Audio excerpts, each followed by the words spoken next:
Good morning, student. Welcome to all in our class. पुनः आपका एक बार क्लास में स्वागत है।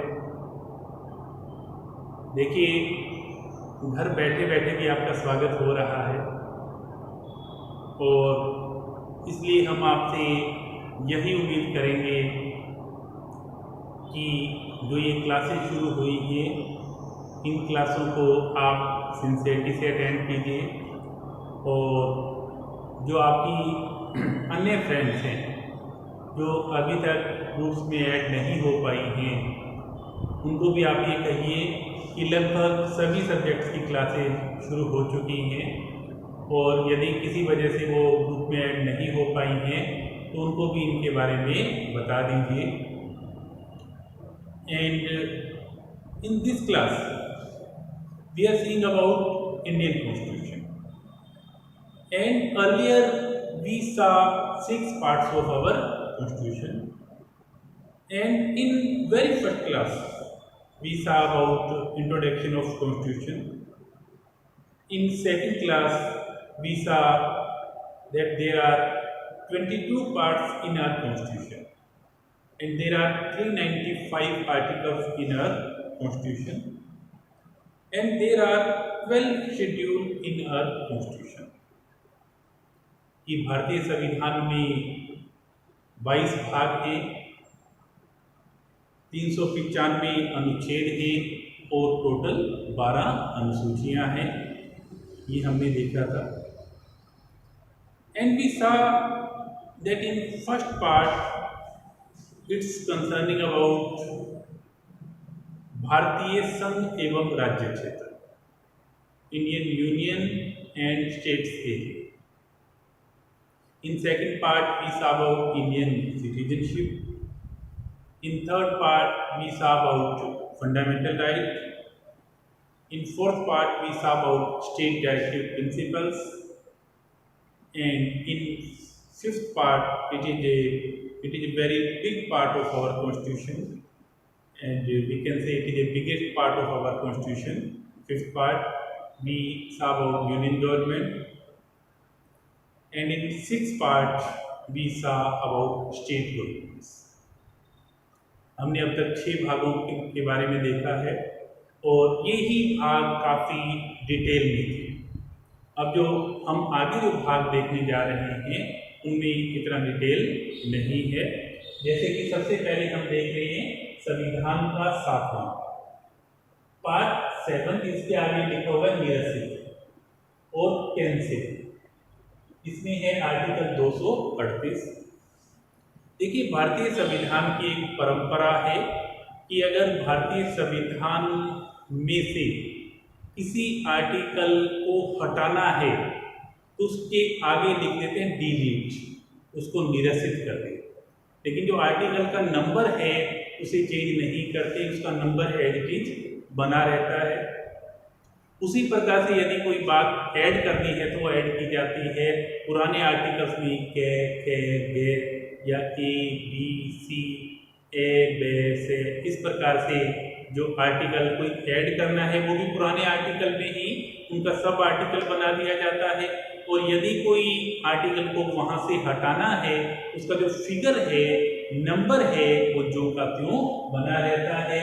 तो जो इस समय आर्टिकल 7 है उसको आप ये कह सकते हैं कि वो इस समय वेकेंट है, खाली है। इसमें जिन बातों का उल्लेख किया गया था उसे डिलीट कर दिया गया है, उसे निरसित कर दिया गया है। उसके बाद है पार्ट 8 और जो पार्ट 8 है उसमें उल्लेख किया गया है संघ राज्य क्षेत्रों का। जो हमारे देश में यूनियन टेरिटरीज हैं वहाँ पे इस प्रकार से प्रशासन व्यवस्था का संचालन होगा, उसका उल्लेख आर्टिकल 239 से 242 में किया गया है। उसके बाद है part 9। In 9th part etch was also deleted. ये जो 9वां भाग है ये भी क्या है, डिलीट कर दिया गया था। 1993 में 1993 में हमारे कॉन्स्टिट्यूशन में अमेंडमेंट हुआ, 73rd अमेंडमेंट। क्योंकि तब ये पार्ट खाली था। इस पार्ट में 73rd अमेंडमेंट के द्वारा उल्लेख किया गया पंचायतों का, और पंचायतों का उल्लेख किया गया है आर्टिकल 243 के में। देखिए हमारे देश में जो सरकारें हैं, central government, state government and local government. जो लोकल गवर्नमेंट है, जिलों में तो होती है म्यूनिसिपल कॉरपोरेशन, और गांवों में होती हैं पंचायतें। उनका उल्लेख हमारे संविधान के 9वें भाग में किया गया है। इन 9th part there is description of panchayat and in 9th there is description about municipal councils, नगर पालिकाएं, और आर्टिकल है 243 तय से लेके यह और 6 तक। And it was also added in 1994, और 1993-94 में संविधान में संशोधन हुआ, और संशोधन के द्वारा जो ये पंचायतों और नगर पालिकाओं को क्या दिया गया, हमारे संविधान में स्थान दिया गया। 1993 में ही 73वां संवैधानिक संशोधन हुआ था। उसके बाद है पार्ट 10, ये है अनुसूचित और जनजाति क्षेत्र, SC एंड ST एरिया। जो हमारे देश में अनुसूचित जाति और अनुसूचित जनजाति के जो लोग हैं, उनके क्षेत्रों और उनके क्लासिफिकेशन का उल्लेख संविधान के 10वें भाग में आर्टिकल 244 में किया गया है। उसके बाद है संविधान का 11वां भाग। 11वां भाग जो है वो है केंद्र राज्य के मध्य विधायी एवं प्रशासनिक संबंध, legislative and administrative relation between centre and state. आपको पता है कि देश में केंद्रीय सरकार है और एक राज्य सरकार है। केंद्रीय सरकार भी प्रशासन व्यवस्था का संचालन करती है। केंद्रीय सरकार भी कानून बनाती है, तो किन विषयों पर केंद्र सरकार कानून बनाएगी, किन विषयों पर राज्य सरकार कानून बनाएगी, कैसा प्रशासन केंद्र का होगा, कैसा राज्य का होगा, इसका उल्लेख संविधान के 11वें भाग में आर्टिकल 245 से 263 के बीच में किया गया है। इन 11th part there is relation between center and state about legislative and administrative relations।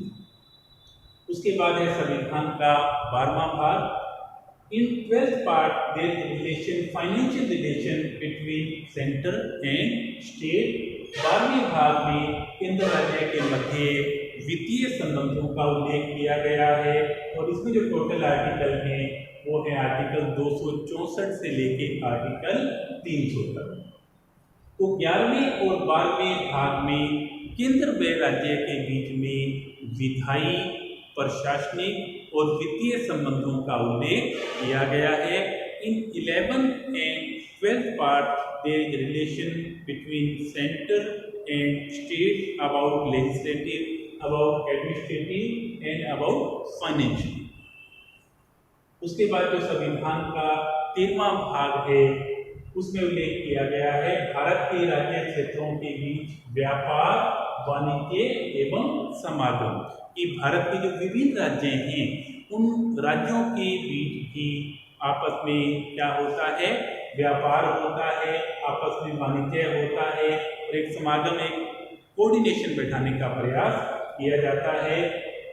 In 13 part there is relation in our state, trade and commerce relation, and their articles are article 301 to 307, 301 से लेके 307 तक इसमें article हैं।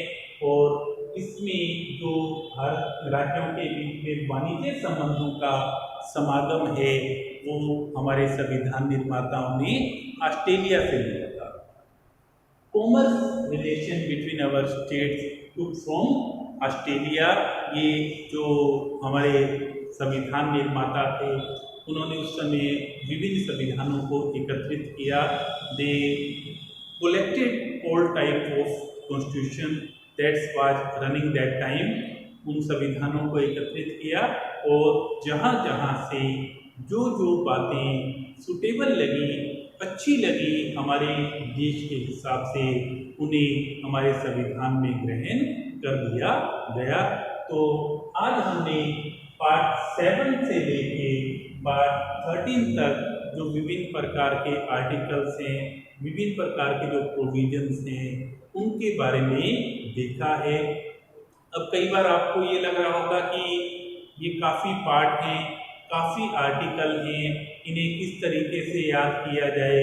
तो जब ये part complete होंगे तब मैं आपको ये भी बताऊंगा कि कौन कौन से पार्ट परीक्षा की दृष्टि से इम्पोर्टेंट होते हैं, कौन कौन से पार्ट आपको यूनिवर्सिटी एग्जाम में काफ़ी इम्पोर्टेंट होते हैं। और जब हम 1, 2 या 3 बार रिवाइज करेंगे तो आसानी से ये पार्ट हमें याद भी हो जाएंगे। और जहाँ तक आर्टिकल्स की बात है, जैसे जैसे हम आगे बढ़ेंगे, जैसे जैसे हम टॉपिक करेंगे, जो टॉपिक आपसे रिलेटेड है, जो टॉपिक आपके सब्जेक्ट में है, केवल उन्हीं आर्टिकल्स को याद करना है।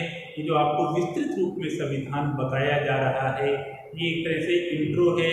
इसमें आपको ये पता होना चाहिए कि हमारे संविधान में कितने आर्टिकल हैं, कौन से पार्ट में कौन से आर्टिकल हैं।